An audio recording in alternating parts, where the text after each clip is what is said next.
Hello, it's so good to see all of you. I'm very excited.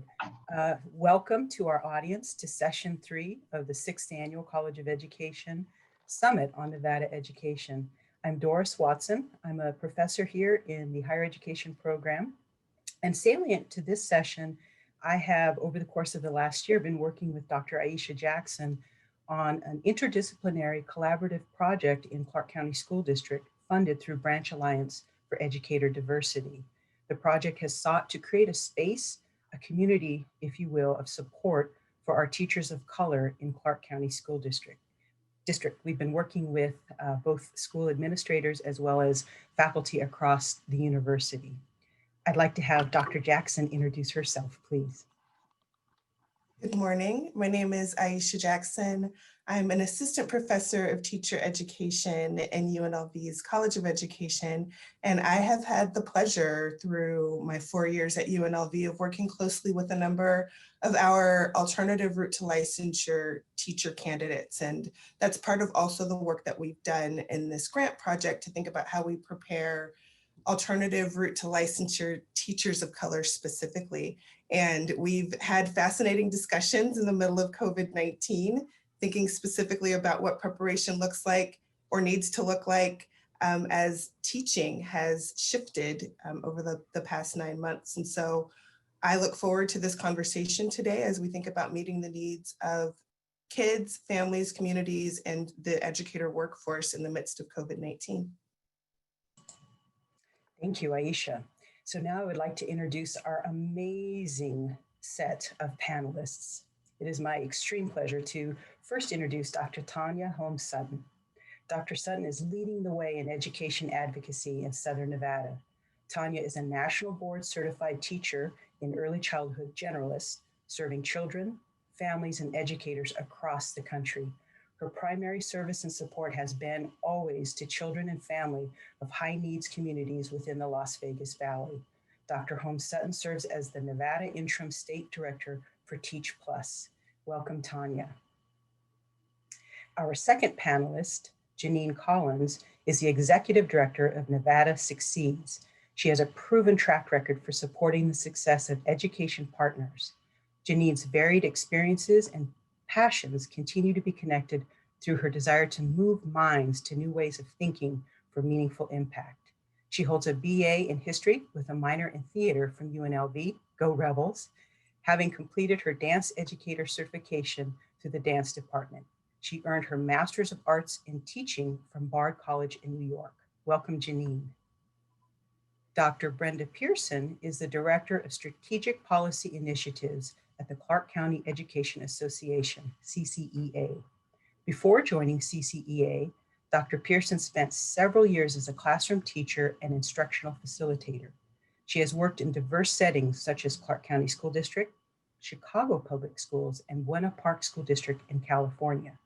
She left the classroom to advocate for high quality and equitable public education and the development of a highly qualified and committed teaching workforce. In her role at CCEA, Dr. Pearson focuses on state and local policies and programs to improve educator quality, increase retention, and attract educators to the profession. Her perspectives are grounded in educators' work and understanding the importance of organizational, political, and resource contexts for educator attrition and retention. She studies the implementation and impact of K-12 policy and reforms, including class size reduction and educator development. Dr. Pearson earned her PhD at the University of Nevada, Las Vegas in educational psychology and conducts research in the field of educator motivation, educator attrition and retention, and social networks. Welcome, Brenda. And Ms. Nadine Jones. Ms. Nadine Jones is the human resource professional whose passion lies in helping the organizations she supports to meet their organizational goals and objectives through the effective management of their human capital resources. She is currently the Chief Human Resources Officer at Clark County School District, the 5th largest school district in the United States. Before starting her current role, Nadine had a successful career in the hospitality and gaming industry.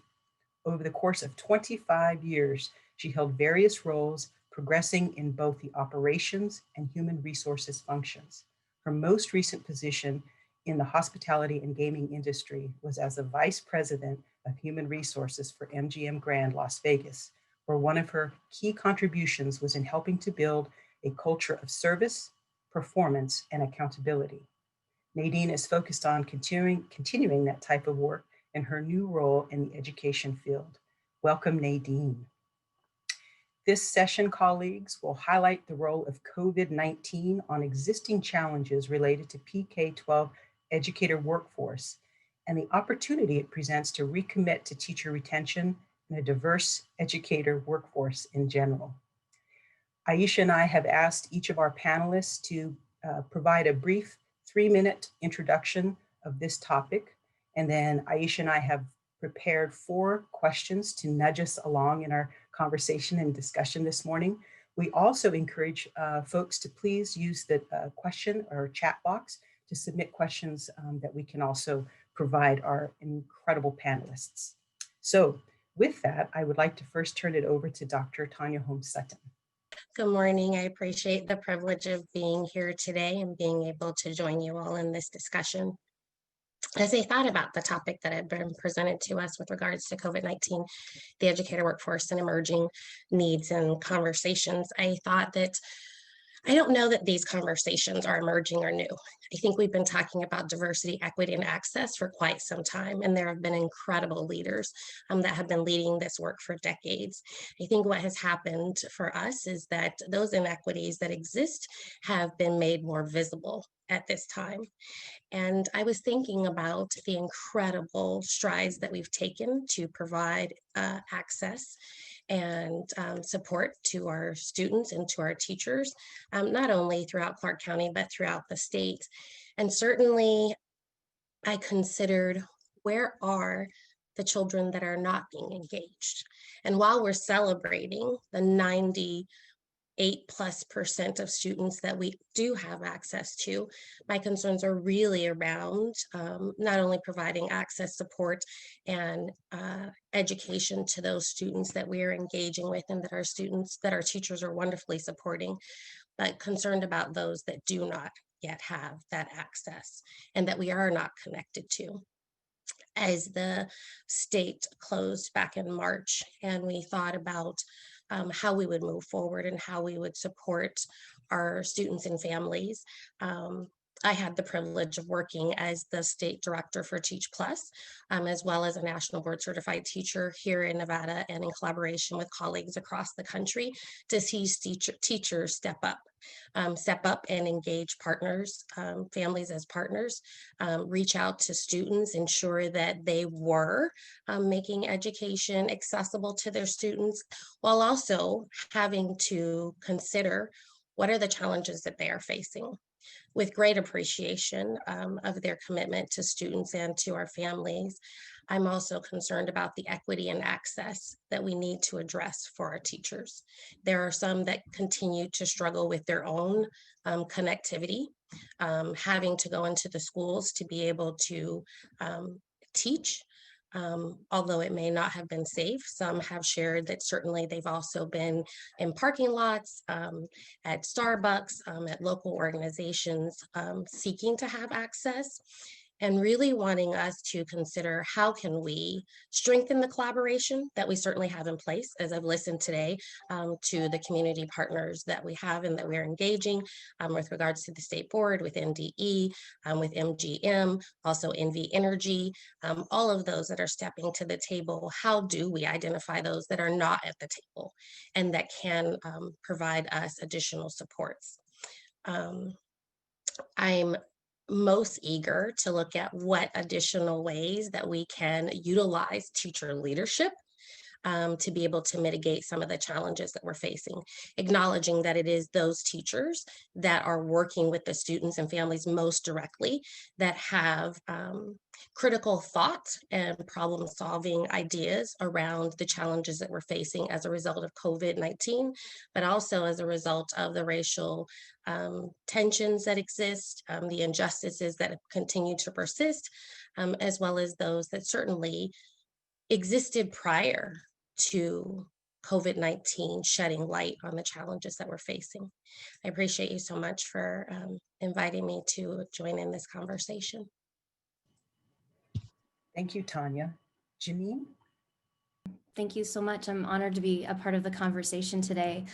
When I was invited to participate, I recognized that it was because of the work that Nevada Succeeds has pursued this year through our Inspired Global Fellowship, and the fact that we're working very closely with diverse practitioners who are living, breathing, and working with students in schools and across all layers of our system. My personal experiences that ground my understanding of this topic today are both as a student and educator inside the Clark County School District. As a practitioner for 13 years, I wore the hats of an action researcher, as an adult learning facilitator, and a performing arts educator, which kind of give me my unique vantage point on challenges and opportunities in the workforce, particularly during COVID. And all views are valid and all views are partial. And with that in mind, we recognize the need to be conscious of whose voices and stories are being amplified when we have these conversations, whose are not, and intentionally challenging our own assumptions with counter narratives. We also know, as Dr. Holmes Sutton just said, that those closest to the problems are often best situated to solve them. So our approach with user-centered policy development is really grounded with a process that begins with capturing the stories from individuals and communities, which provide the important nuanced data and insights that we really see as key to impact. When we think about equitable opportunities to diversify our workforce, where we both look at everyone getting what they need to thrive and interrupting the policies and practices that create barriers to that, I'd like to just share with you a few highlights that have come out of our field. Some things to kind of talk about and think about today. Recognizing the need to excite all students about the possibilities of becoming an educator. Member Ortiz spoke just before our session about the work happening in Nevada State in tandem with schools and CCSD, the Grow Our Own initiative. It's a tangible example of an innovation underway to build a more diverse pipeline into our profession. Creating opportunities for dual enrollment, which are part of that program, and also things that keep coming up are free and reduced college educations for future educators, which should go a long way for incentivizing those who see financing college as a barrier to becoming an educator. And it's also about continuing to evolve our education system into one in which all young people feel seen, heard, and valued, which inspires people to stay and create and contribute as teachers and future school leaders. And having spoken recently with quite a few different first-generation college students from our community, there's been wide variation what those experiences have been like. And quite frankly, the more that they are empowered, the more excited the potential for becoming an educator is. And so essentially what's been shared with great commonality among the different voices that I've been able to encounter is that COVID-19 is a creative invitation to update our mission of school, to focus on competencies that matter in work and in life, and to really give young people and young people the voice and choice in their learning to do work that matters, and to support educators with the development and the empowerment to meet our learners where they're at. It's been a challenge. It's been hard and stressful and isolating, and it's also been this opportunity to build empathy and redefine how we move forward together. Thank you so much for the opportunity to participate today. Thank you. I like that. COVID is a creative invitation. I like that. Brenda. Thank you for the invitation and having me today. When I was asked to be part of this panel, my mind goes a million miles in every direction, right? We have to really take this time to move forward, right? We have spent a lot of time looking back on what we could and could have done better, right, during this time of COVID. But looking forward means that, like Janine says, we need to be more creative. We need to look at education. And this is really an opportunity for us more than anything else, for us to take a look at how we have defined education and how we've got to where we're at, right? So moving forward from that place, what can we do to bridge these gaps that have been materializing for our students. Where have all of our students gone? And we really need to think about what our practice has been in order to engage those students. I think it's important to consider really the different perspectives, and kudos to UNLV for the variety of perspectives here. My job at CCEA and my role at CCEA is really to listen to teachers and to understand what those barriers are to where they're at. So, we talk a lot about, students' health and well-being, but we need to also consider teachers' health and well-being. We're not all well versed in the act of teaching online. I can tell you, it's a struggle for many, many people, right? But have we given the support needed for not only our existing teachers, but what about those new teachers coming into the profession? What do we have that's put in place to really attract, recruit, and retain? It's a three-part process. And if we don't hit all three, we are missing the game, right? The other component that I think is really important to consider is the collaboration that we have that needs to happen in our community. COVID has really been a time that we can highlight those collaborations across our community. And if we sit and wait for one entity to solve these problems of school reopening or whatever the case may be, right? It's a failing situation. We are here as a community to come together to make sure that we can do what's best for what our students and our families. Bringing teachers into the schools in this time is really difficult, right? We have to consider the leaky pipeline that exists. And we really need to have this perspective of looking back on what we have done so that we can correct moving forward. The leaky pipeline or the teacher pipeline really exists and is there because we have to have this necessary precursor of quality and equitable education for all of our students. And so we need to consider that as well as we move forward. I really want to thank you for having me participate in this conversation, and I look forward to the more questions. Thank you and welcome. Nadine Jones. Hi, good morning, everyone. My reflections on this topic really brought me right back to the middle of March when there was the state directive to close our schools. And I can honestly say at that time that it just didn't occur to me that COVID-19 would have impacted us for as long as it has and in the ways that it has. And specifically, I just didn't anticipate at that time that we would be in a situation where we were not in a position to reopen our schools this past August. But 9 months later, here we are.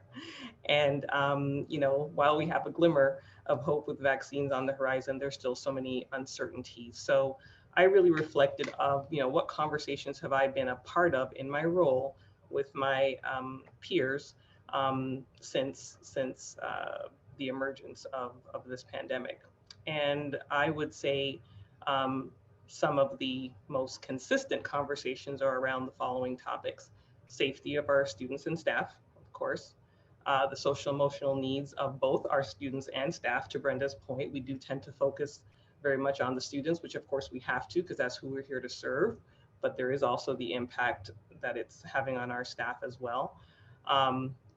The COVID slide, as I've heard it referred to even nationally, in terms of education and that widening gap between our students and the families with more resources as compared to those families with less resources. What the changes in the delivery of instruction means for education as a whole for the future. So I like to call it the new normal. What is that going to be? I think we're still trying to figure that out.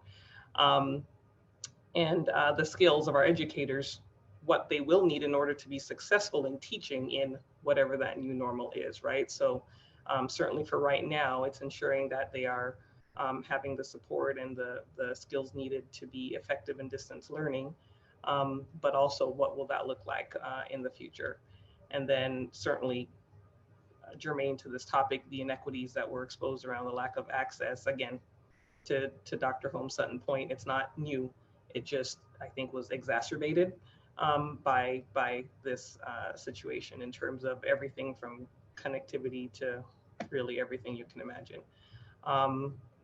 So those are the things that I would say I've been part of conversations with my peers about the most since the pandemic started. And again, many of these things were issues before, but some truly are new. I mean, I don't remember, I've only been in education for 1.5 years, so I'm still a student of it for sure. And I learn from these ladies very often, Dr. Pearson, Dr. Holmes Sutton in particular. But what I would say is that some of them truly are new conversations. I don't remember anyone talking about, prior to March anyways, talking about new instructional models and that type of thing. So I think those are the conversations that are new. And then of course, how do we equip our educators to be able to be successful in that mode? So those are some of my thoughts. And again, I do appreciate being here with you all and look forward to the conversation. Thank you. Well, with that, we'd like to begin with our first prepared question and using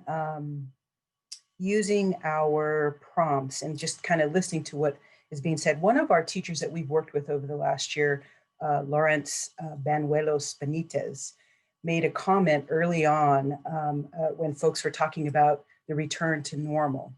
And his conversation was centered around, he didn't want his kids to go back to normal because normal for them was not sufficient.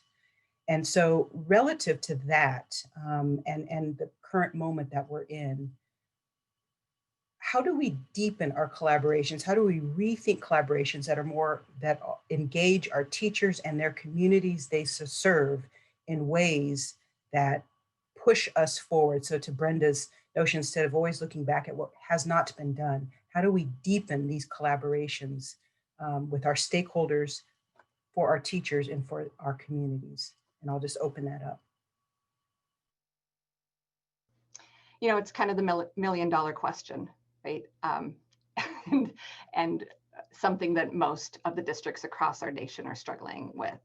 I think that we need to start by understanding that the role of the student, the role of the parent, and the teacher have all changed. Prior to our pandemic, we really had and existed within this hierarchy system in education where parents listened to what the teacher was doing and the students worked together with this. Anyways, moving right along, that's not what we have any longer, right? We have now a system of learners where every person is part of a larger system. And so now the needs of our teachers and our community is that we need to now address the system's needs. And we need to understand and develop those expectations together to make sure that we're meeting all of the needs of every community member within our Las Vegas Valley and straight across the state of Nevada. And that's hard to do, I understand, but we do need to understand as well that we have always had a one-size-fits-all approach to education, and that no longer, it never really did, but we no longer serves a product or a purpose of what we're doing. And so we really need to understand that all families are different, and we need to make sure that we take that first step of developing those expectations together to make sure we're meeting the needs of families. Thank you. Nadine? I would just like to add, again, I've heard many of my peers, again, those especially primarily responsible for the instructional side, indicate that there are definitely some students that are actually thriving in this environment, right? They're doing better than maybe they did in person. And likewise, there are some students that were successful by academic standards anyways, in person and are not doing as well on distance learning. So I do think that's a very clear indicator to support what Brenda just said, that, not one size fits all, and it never did. And so I really, the questions about how do we deepen our collaborations, it's really things like this. I mean, I can say that during these last 9 months, I've probably found the value of partnerships has been more profound, at least to me. And again, maybe it was always there, and maybe it's just me being relatively newer to education, but I really greatly value CCEA and the support that they have worked with us side by side on many things, right? In terms of sharing some of the feedback of the teaching community and the learning community, so that we can work together to see how we can make adjustments that will support their needs. And that's an ongoing work, by the way, and I'm sure it will be for a long time. And so I just think it is nothing more than, maybe I'm oversimplifying it, but it is just reaching out to the different partners that all have the same goal in mind, which is really all of us. It's the institutes of higher education, like UNLV and all the other members of ENCHI. It is the State Department. It is the private sector. It is literally our entire community working together to meet the needs of our students and of our workforce as well that support the students. Thank you. Tanya? If I may add, acknowledging what Brenda said about it being a system and that we are all learners at this point. I think that we need to authentically embrace our students, our families, and our educators as partners. I think that certainly there has been a lot of top down, and while educators have had an opportunity to serve on the Reopening Schools Committee, as well as looking at teacher recruitment and retention, that we need to, as we are reaching out, as Nadine acknowledged, and that we all have a stake and an investment. Who isn't at the table that should be at the table?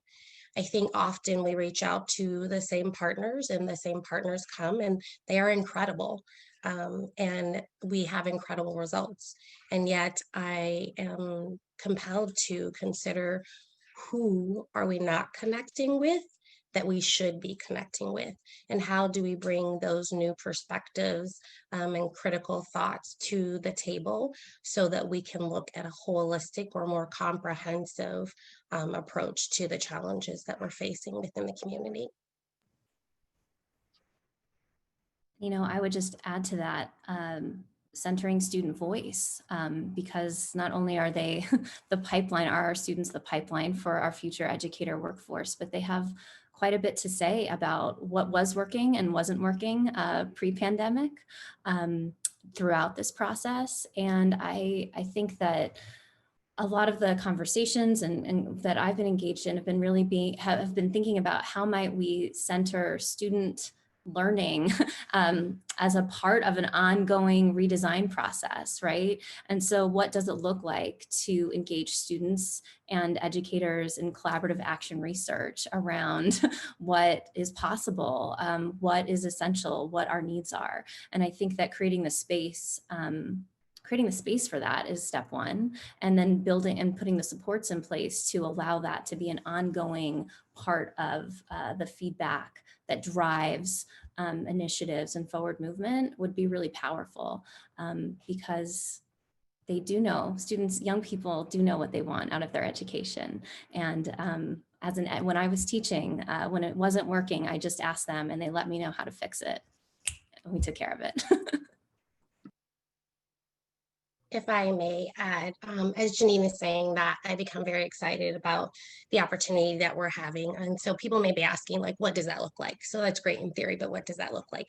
We've had the opportunity most recently, Teach Plus Nevada, to partner with Nevada Succeeds and Nevada PTA to put on a series of community panels.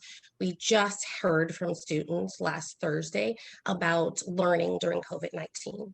What their challenges were, what their successes were, what they looked forward to, how they wanted to see change be enacted, and how they want to be a part of that. I think that we often underestimate the incredible capacity and agency of our students to have voice in what that looks like, and to have plans as to what that can look like. And so I think it is reaching out most directly to students and families and engaging them. And we have the unique opportunity to hear from families tomorrow on yet another panel on parenting during COVID-19. And then again, from educators on Thursday in collaboration with Opportunity 180 from focus groups that they did. So we did have an opportunity as Teach Plus Nevada to put out a survey to approximately 150 teachers, asking them what was their experience, what has it been like, what has the support been like, what do they need? And I think we need to do more of that. That we need to, and certainly acknowledging that there are hundreds of thousands of children and families, and certainly tens and tens of thousands of teachers, but that does not prevent us from being able to reach out to a representation of those students, families, and teachers to be able to address their specific needs rather than, with all due respect to my organization and my leadership as well, making assumptions on what students, families, and educators need during this time and beyond. And I'm going to build upon what Tanya just spoke about. You know, I think that at least from CCA's perspective, and it sounds like from everybody else's perspectives, we've really taken the opportunity, the pandemic opportunity, to make sure that we are asking our stakeholders, right? So we do CCA enters into these conversations with parents and students and teachers just to make sure that we are not making decisions for people, as Tanya said, in a silo, right? That is not our job. Our job is to represent our community. And so, you know, I also think that it's important to mention that the collaboration isn't a means to an end. It's an iterative process. And so if we don't approach it in that way, then that's going to be on us, right? As the community leaders, we want to make sure that we are engaging continuously to make sure that we are getting the perspectives of all parties. As you transition to the next question, which I'm sure you will do soon, I want to acknowledge that, as Brenda's saying, that it isn't just to have students, families, and educators inform the work. It is have them be part of that work. They must be part of the implementation of that work and the assessment of that work. Often, I think we become entrenched in the what do we do, and then we do it. And yet, not as often have the opportunity to assess, did that work well? And what do we change as we move forward? But not only what do we, as those who are leading, but how do we engage again in that collaboration so that all of the stakeholders are a part of not only the informing, the planning, but also the implementation and assessment of those decisions that are made as well. Thank you, everyone, for your wonderful insights to that first question. We actually have a comment from one of our audience members that aligns with our second planned question. The question from the audience member: it's great to hear this panel discuss access for students. As Ms. Sutton stated, where are the students that aren't being engaged? As educators, we have to make efforts to reach the students that aren't already engaged in the process and help them reach a level of college and/or work for readiness. And so in relation to what you've all shared about student voice and access and hearing from students and families as partners, how do we reimagine this idea of wraparound services and the roles that we all play to make sure that we're hearing how students' needs need to be met, what those needs are, and then taking action collaboratively to meet those holistic needs?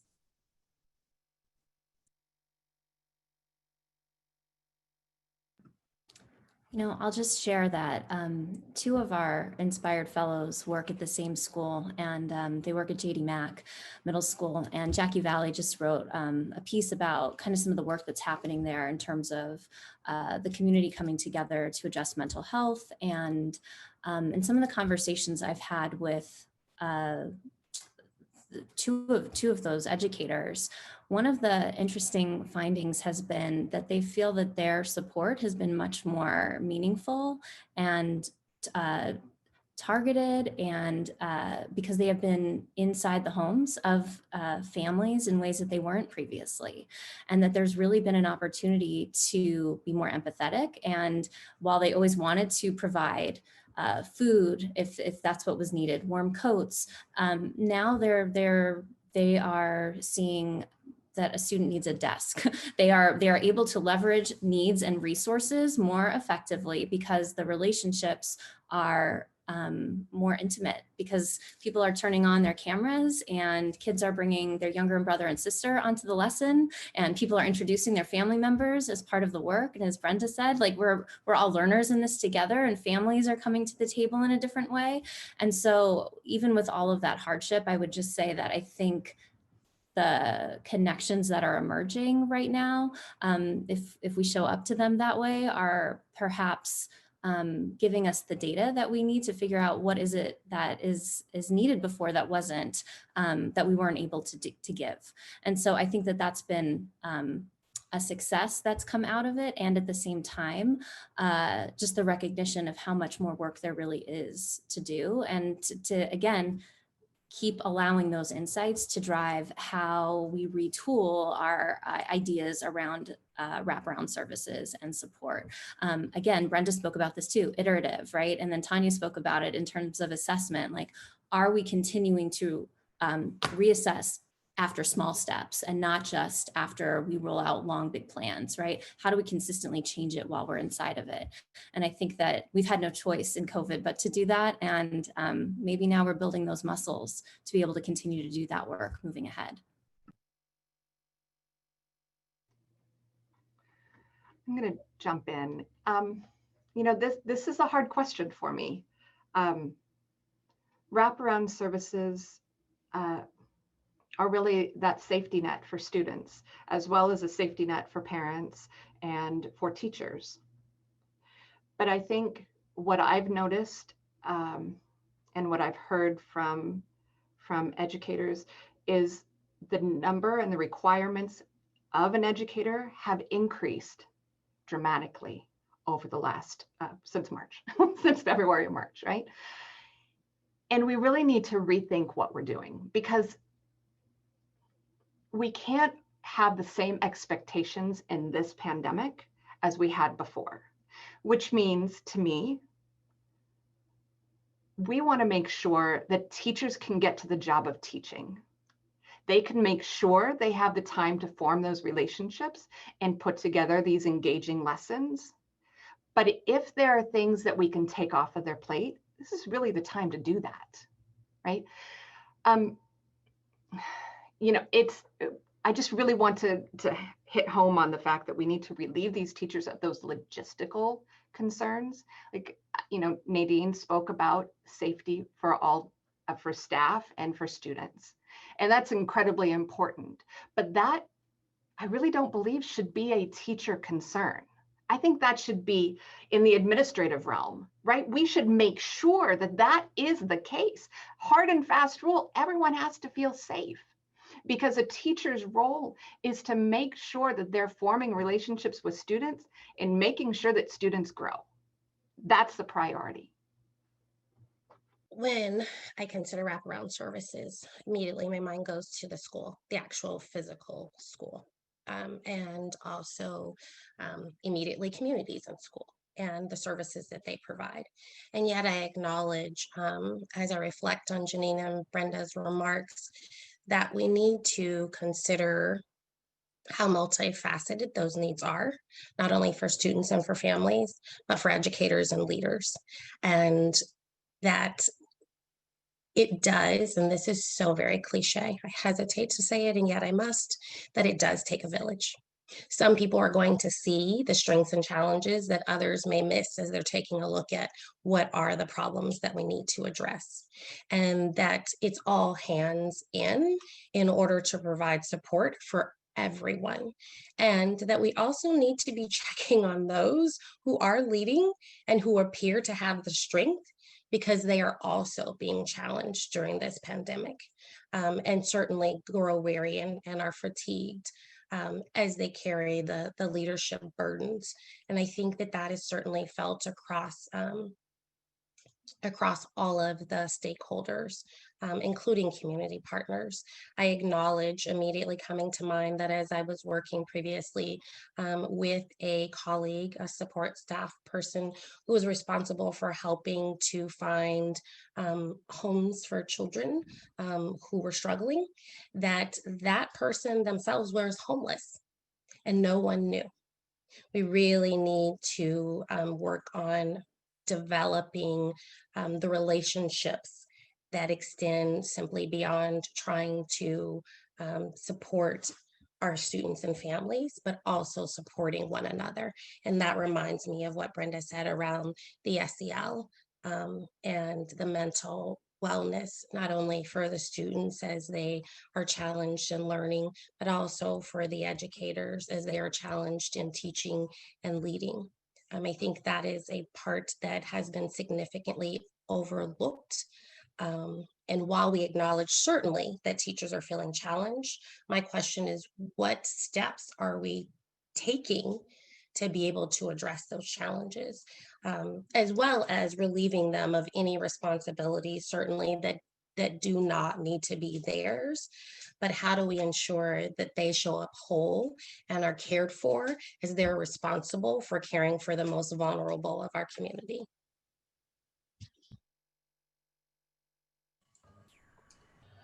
Thank you all. Oh, go ahead, Nadine. Oh, I'm sorry. Go ahead. No, go ahead. Go ahead. You know, I tend to look at this and again, maybe my perspective is not right, but I think in this situation, and probably always should be this way, I think ultimately the teacher is responsible for however many students, right, she or he has. The administrator is responsible for however many staff he or she has.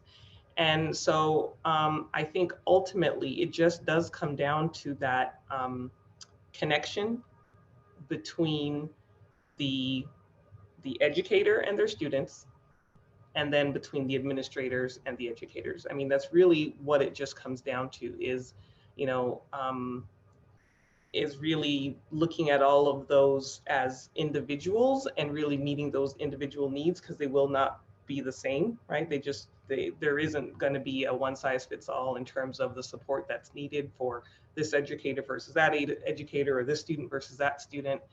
And so, I mean, that's what I heard from some of what you all said. And that's I think how we ensure that we are providing the support that's needed, is just by looking at each individual as an individual and trying to understand what their needs are. And when you can't meet those needs, then seeking that help, you know, from maybe another expert or something that can help to support. And that goes all the way around. Is just my perspective on it. And again, maybe oversimplifying it, but I think that's ultimately what it comes down to, is just really having that connection with each of the people that you're responsible for in this setting. Thank you. Thank you. I feel like I'm glad I'm muted, because I feel like I'm at church. I would just be giving witness through most of your responses. Thank you. I want to shift gears just a little bit and talk about, kind of meld a couple questions that we have from our very bright audience who are listening. One way to possibly to deepen the conversation, looking at the leaky pipeline, is to also give consideration for innovative solutions to recruit school leaders. So this kind of gets scaffolds a good bit with what you've just said, Nadine. So how can we do a better job in terms of recruiting and retaining school leaders who look like their students and community? So I think similarly, there are some, well, let me talk big picture first, and then I'll bring it down a little bit more to maybe some of the school sites. But largely as a district, I think our two biggest areas of opportunities to make progress here I don't think it's new. I don't think this is groundbreaking. I just think it needs more structure to support.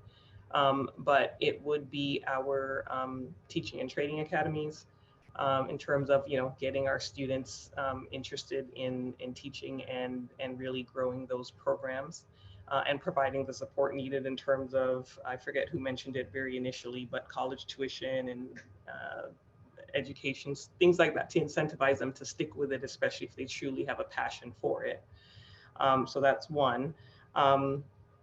And then the other is our support professionals. I mean, the story that Dr. Sutton just spoke about the support professional who was helping students to find homes and themselves was homeless. We have some very, very dedicated support professionals. We do in all areas, but we have some very dedicated support professionals who have an aptitude for and desire to become educators. But again, I don't think we have a very clear pipeline pathway to support them to get there. And so I believe that those are, in terms of recruitment and retention, I think that impacts retention as well, right? If people see that our organization is one where you can come in one way and quickly move into another, and it does happen, please, I hope I'm not portraying that we don't have any support professionals that move into education, because we do. I just think we need a better structured program more broadly to support that. There are definitely some school sites that are just very good at it. They're very in tune to their support staff and know exactly, who are the ones to help encourage in that way and help them see it through.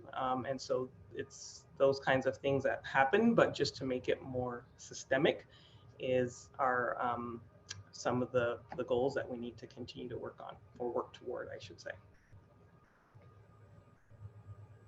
This is Tanya. If I may add to what Nadine is saying, I immediately thought of certainly support staff that I've worked with as I've been in the classroom and who have incredible potential and promise and are teaching students alongside of the teacher, yet acknowledging that we aren't always looking at access and how unintentionally there are barriers that have been created, and they would fare better financially remaining as support staff than transitioning over and starting as a new teacher to the school district.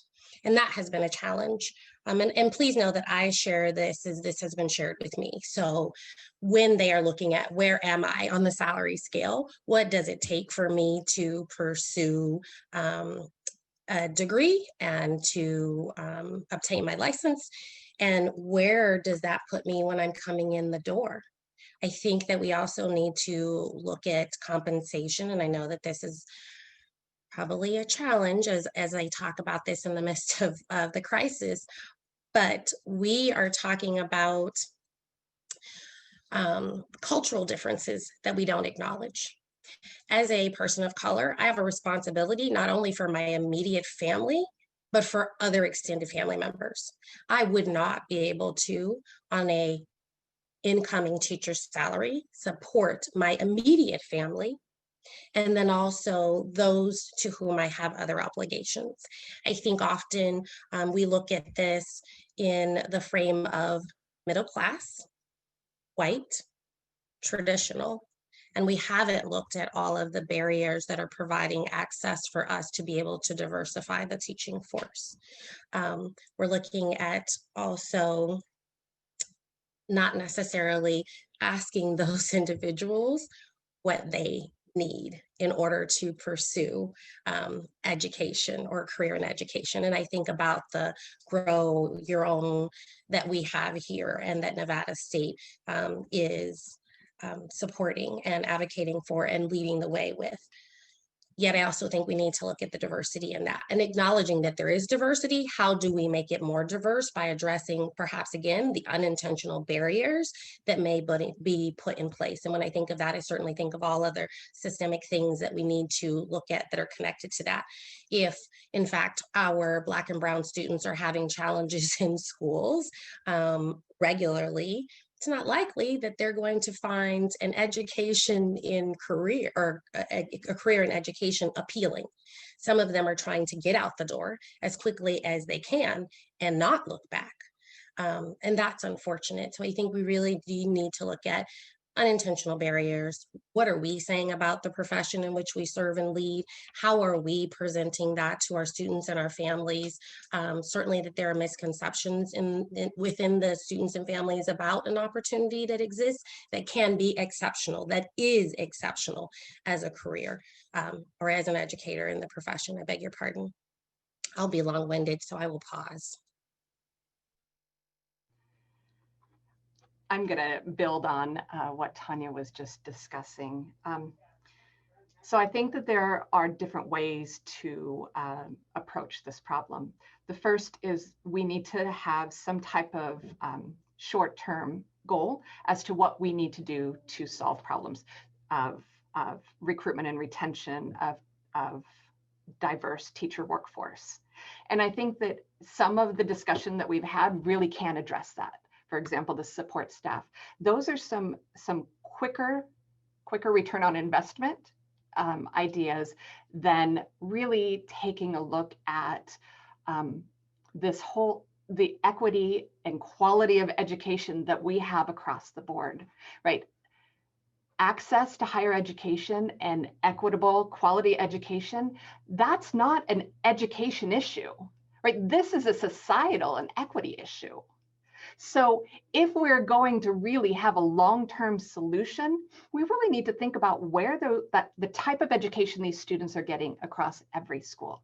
And then do they have access to higher education, right? This is about getting students to college first and then finding a way to get them to be attracted to education as a field. Tanya talked about the barrier to students becoming teachers or individuals becoming teachers, right? And we have a lack of pay, we have a lack of resources, we have a lack of respect. But we also have to set people up for success. And we have to really talk about the entire leaky pipeline, not the teacher pipeline, but where are all those leaks along the way? How do we stop that from occurring? This is just such a huge issue. And I think that the last portion of this question that we were given really talks about incentivizing teachers. And I think it's incredibly important to cautiously incentivize teachers, because we are able to attract teachers to positions, but that does not mean that we're retaining those teachers within those positions. We have to think about mobility of teachers, and a loss to a school is the same whether a teacher leaves to go to another state or leaves to go to another school. It still disrupts the education that's happening in the school and the culture and the climate and how the school is going to actually make a difference in the community. So we have to make sure we're looking at all of these aspects when we're taking a look at equity and diversity of the teacher workforce. Teachers of color end up leaving teaching at a much higher rate. And so what are we doing on that end as well to make sure that we retain them? So many questions that I have, but I'm going to stop. Yeah, I just want to, Janine, certainly to hear your response. We have 3 minutes to a hard stop. So we have moved through very quickly, but Janine, I do want to offer your voice. I'll be fast because I couldn't say, I think everybody addressed such wonderful comprehensive elements of the challenge. I might just also say that COVID's giving us the opportunity to reimagine the things that we thought of as barriers as opportunities. And so, could our talent pool be much larger than we're thinking if we can maintain elements of virtual learning moving ahead? Do teachers need to teach the same contract days that they typically have? Are we potentially able to leverage more people into the profession or be able to onboard them at a different rate if there's opportunities to lean into the flexibility that this kind of an environment offers us? And so I think creating this space. I think Brenda said it, there's short-term challenges that we need to do to kind of move some of this work ahead. And then there's some like long-term systems conversations that I think really might flip things that we've looked at previously as problems as opportunities for attracting people into the future of work inside education. Well, colleagues, thank you so much for such a wonderful panel. I want to have you all over for Sunday dinner, and in addition to the 162 participants that are watching, to continue the conversation. Seriously, your input, your insights, our students are in good hands, our teachers are in good hands. Using you as our mirror, you all are doing outstanding work. Thank you so much for your time this morning, for your thoughtful insights regarding these very critical issues and needs of Nevada teachers and students and our communities. So on behalf of the College of Education, thank you so much. And on behalf of Aisha Jackson also, thank you so much. You all have a great rest of your day.